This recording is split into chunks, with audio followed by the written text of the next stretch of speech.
Olá pessoal, bem-vindos de volta, professor Sérgio Cardoso falando com vocês. E nesse vídeo nós vamos ver os tipos de endereços IPv6 que existem. Tá? Quando a gente fala em IPv6, nós vamos ter os endereços unicast, né, que é para identificação individual, anycast, que é para uma identificação seletiva, o multicast, identificação em grupo, e não vamos mais ter o broadcast, que é tão comum quando falamos do endereço IPv4. Então aqui nós trabalhamos com 3 endereços, unicast, anycast e multicast. Começando pelo endereço anycast.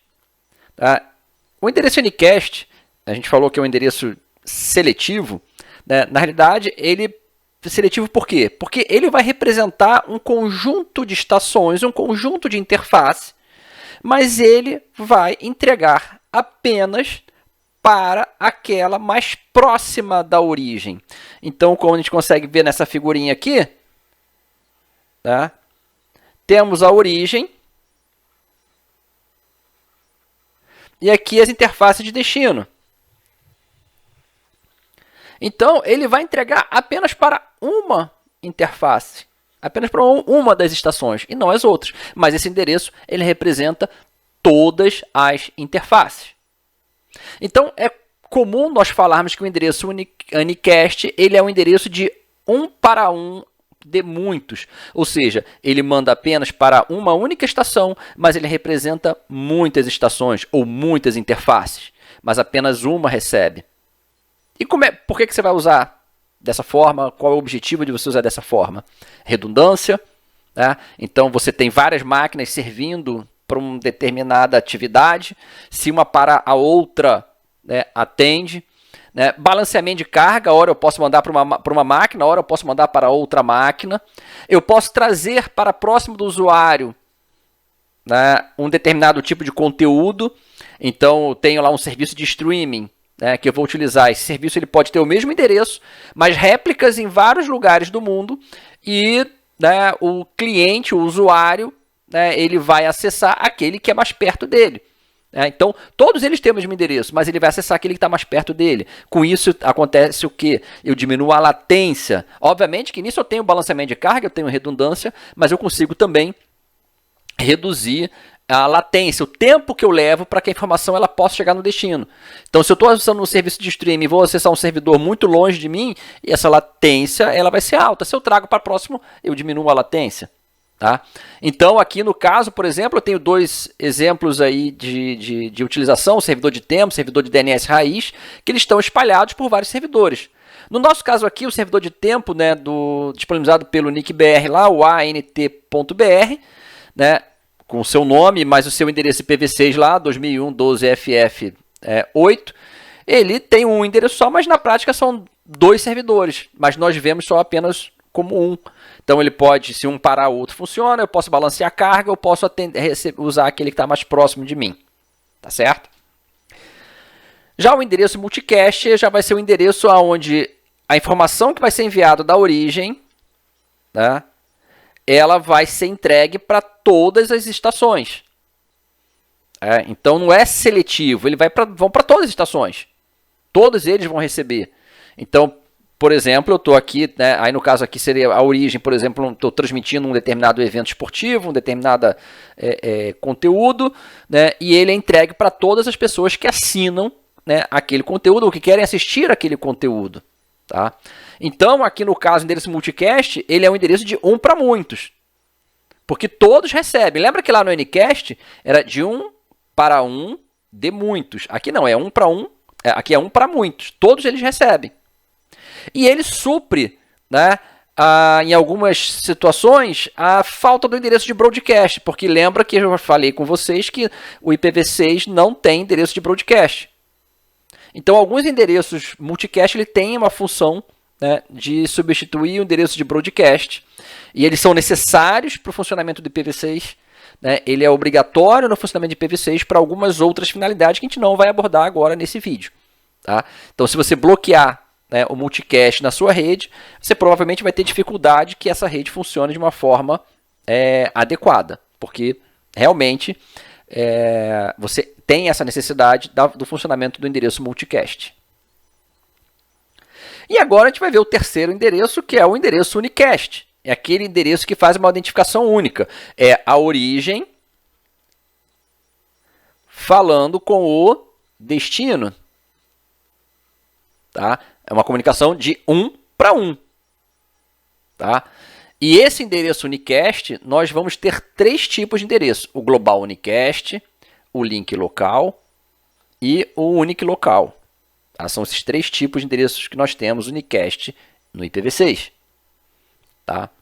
Começando pelo unicast.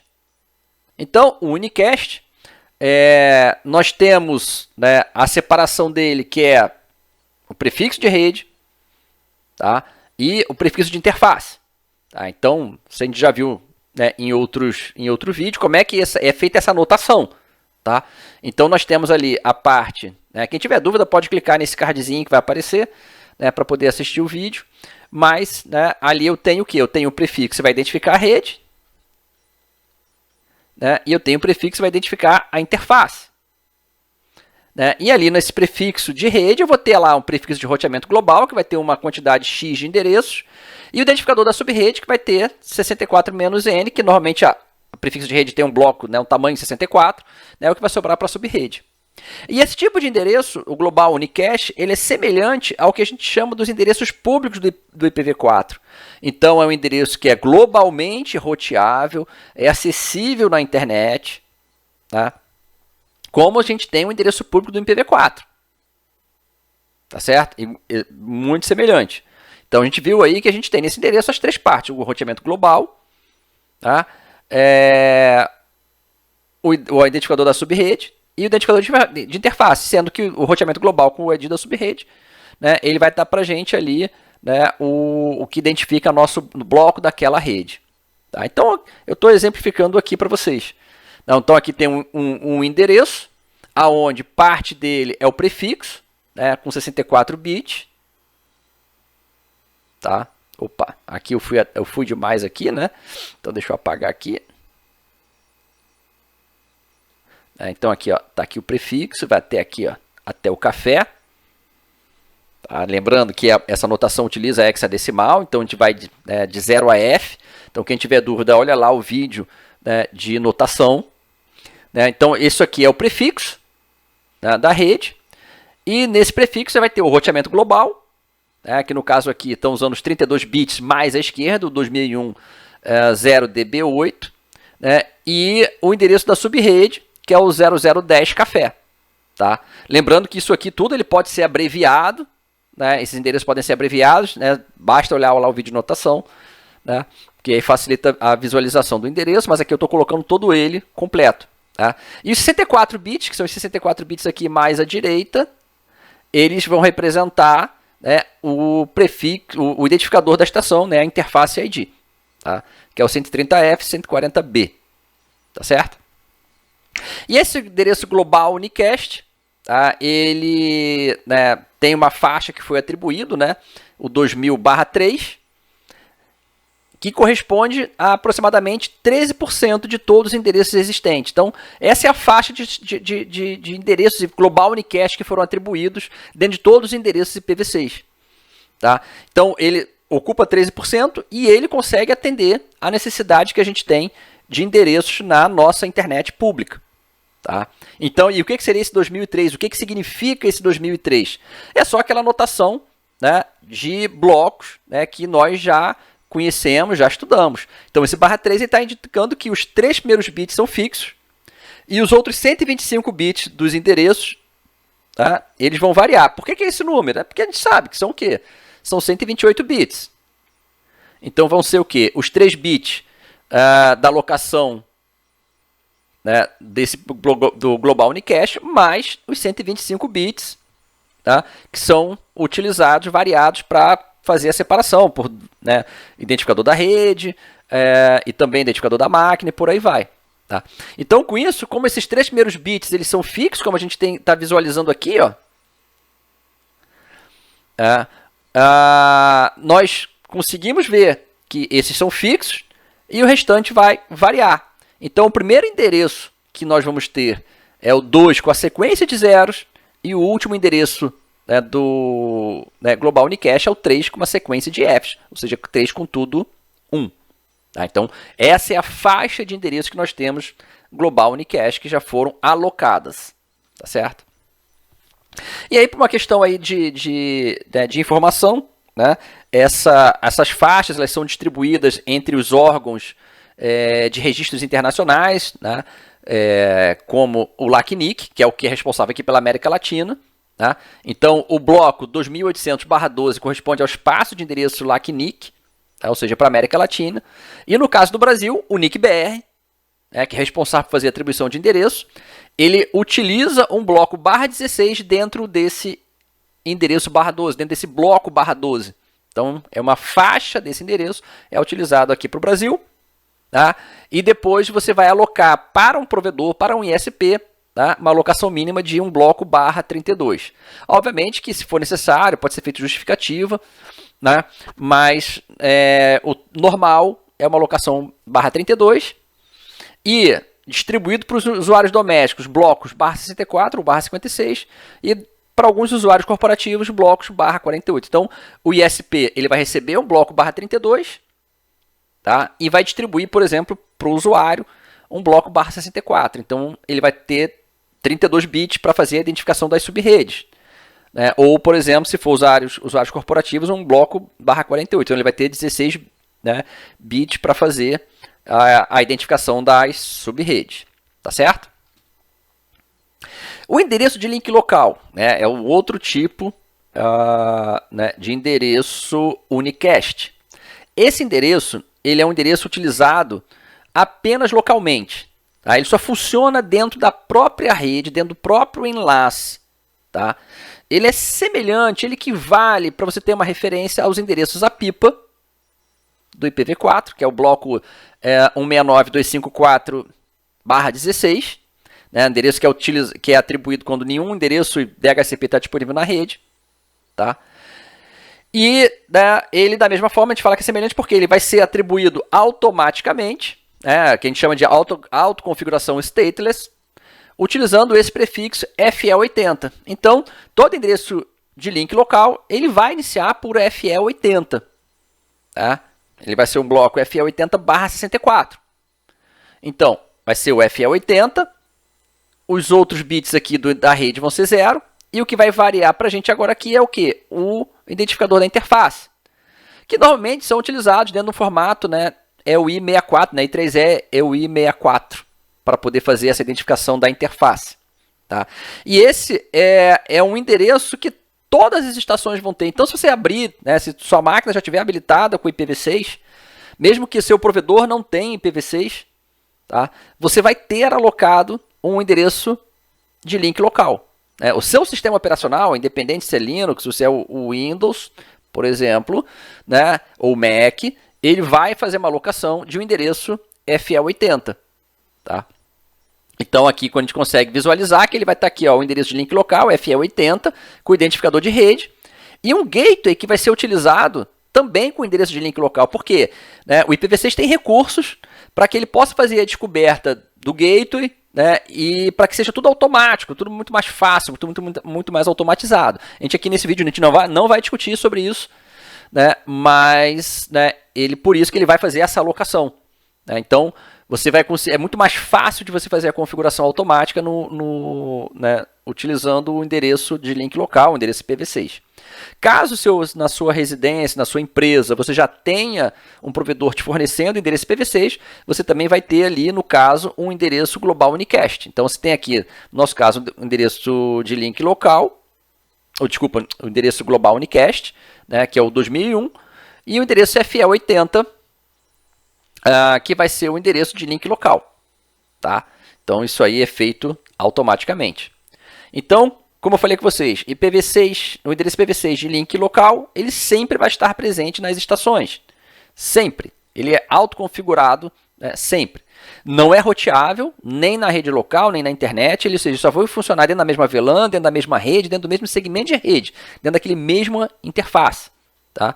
E ele hoje em dia tem muita utilidade, né, na internet das coisas, nos dispositivos, para você fazer descoberta dos dispositivos automaticamente. Então, se você na sua casa botar uma lâmpada, botar um dispositivo que seja voltado para uma automação residencial, alguma coisa desse tipo, ele vai receber um endereço desse de link local e com isso você vai conseguir encontrar esse dispositivo dentro da sua rede. Né? Então ele facilita a configuração, né, de dispositivos IoT, né, de dispositivos internet das coisas. Tá certo? E o terceiro endereço unicast é o endereço ULA, ou Unique Local. Esse endereço ele se assemelha aos endereços privados do IPv4. Ou seja, sabe aqueles blocos CIDR que vocês já estudaram no IPv4, que são dos endereços privados? O bloco 10/8, o bloco 172.16/12, o bloco 192.168/16, né, que são aqueles endereços que você pode usar internamente na sua rede, mas eles não são roteáveis na internet, porque eles não são únicos. Então isso, tá, é a ideia do ULA. Tá? Então nesse endereço ULA, ele vai ser o prefixo FC/7, então a gente vai ter lá o prefixo /7, né? Vai ter mais um bitzinho ali, que é o L, para fazer a distinção de algumas funcionalidades, e depois o identificador global de 40 bits e o identificador da subrede. Tá? Então os 64 bits da rede, eles vão estar divididos dessa forma aqui. Né? Entre o prefixo, o L, o identificador do global, o identificador da subrede.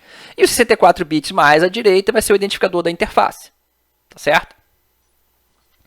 Então, né, esses endereços, eles são os endereços que você pode usar dentro da sua rede interna. Mas a gente tem que pensar no seguinte, ele tem uma pequena diferença entre os endereços privados.